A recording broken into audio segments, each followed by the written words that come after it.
are obligated to have a fuller discussion of this if the chair's concerns are in fact to be taken seriously. That's not my interpretation of the situation for MTA, to suggest that they have a surplus that does therefore somehow disqualify them for participation in this program, I think is not quite appropriate. But I would support the recommendations as made. If the chair feels that further discussion is desirable, I don't think I'm prepared, and I doubt that any other board members are prepared to debate that set of suggestions, but I would recommend that you get some clarification, but I would support the MTA allocation as presented. Again, we have different readings of it perhaps, but I was not prepared to respond to your concern. You were, in fact, the MTA representative. Exactly. That's why I'm aware of these funding sources. So I understand. So I give, I respect your perspective on it. It's just that we may have different information before us, but I'm not prepared to deal with it such an ad hoc fashion here this time. Perhaps we should call for the director of MTA to comment on this, come back and revisit this later in the day or at Well, we can, I mean, if there's not the support there, I just don't support this list. I understand that. But if you do, I mean, you can put that in the form of a motion. But Supervisor Smith?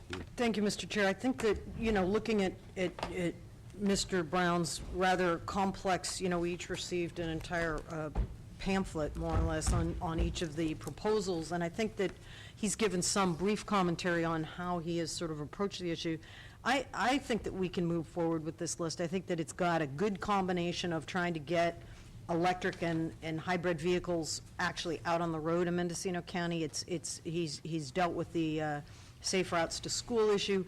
And reducing air quality emissions is a complex set of circumstances, and I think the idea of teleconferencing so people don't need to use vehicles is yet another approach, but it seems like his recommendation is a prudent one. It wouldn't be for the whole 100,000, but it would be for roughly a quarter of that amount.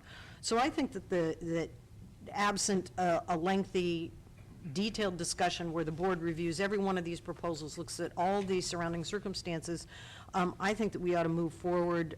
Supervisor McCowan raised a possible approach to round two, given that we have two projects. I believe it's the city of Fort Bragg and the allocation for the Grace Hudson DOT project that are relying on both rounds of funding in order to go forward. I think that we ought to move forward with the recommended action. Is there members of the public want to speak on this issue?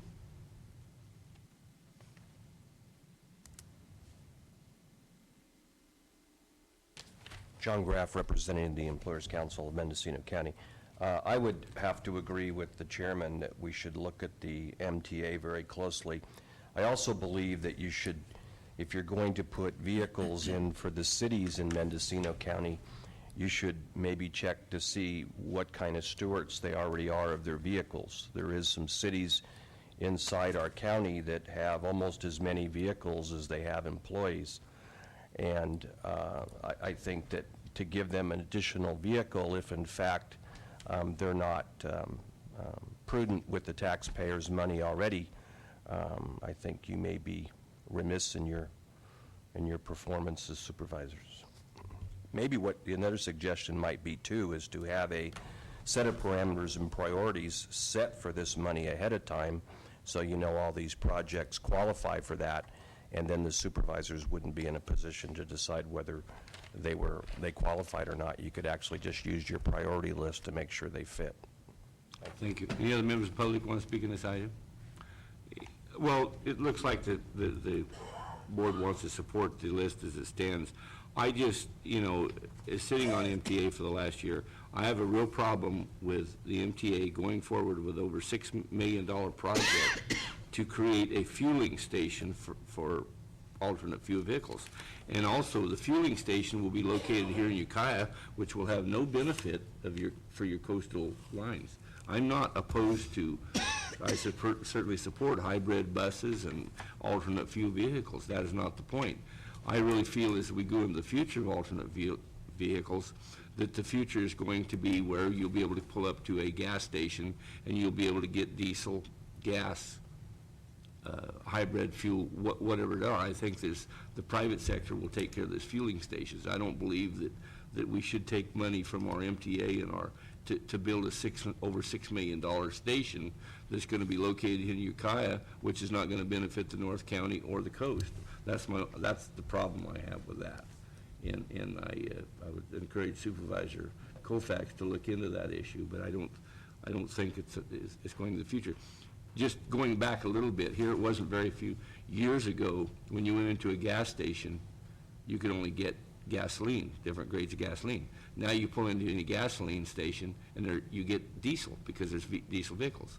That's where the fueling of alternate fuels will be done, is your local gas station. I don't believe it's a function of government to start going out there and building, especially a $6 million fueling station that will only benefit the Ukiah Valley.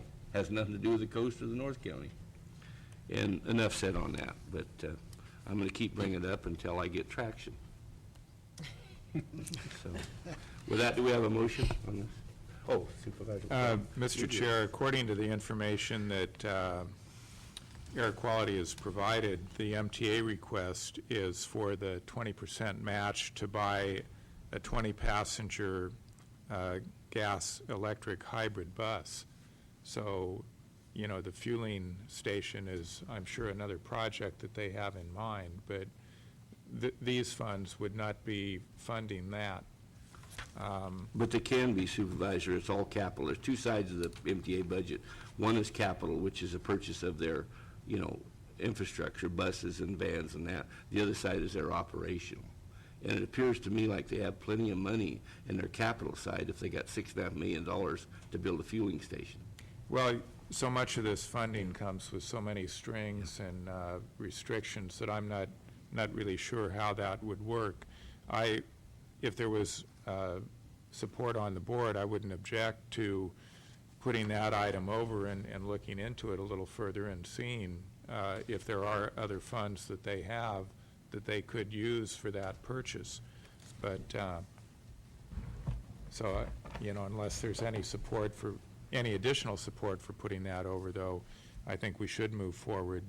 I would still ask the board to consider fully funding the items that are identified for partial funding in both round one and round two. It sounds like funds would be available for those, and that would allow those projects to move forward.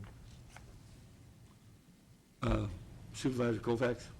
Well, I would agree with Supervisor McGowan here. Rather than have you trying to achieve traction week after week is perhaps something that I would prefer not to witness.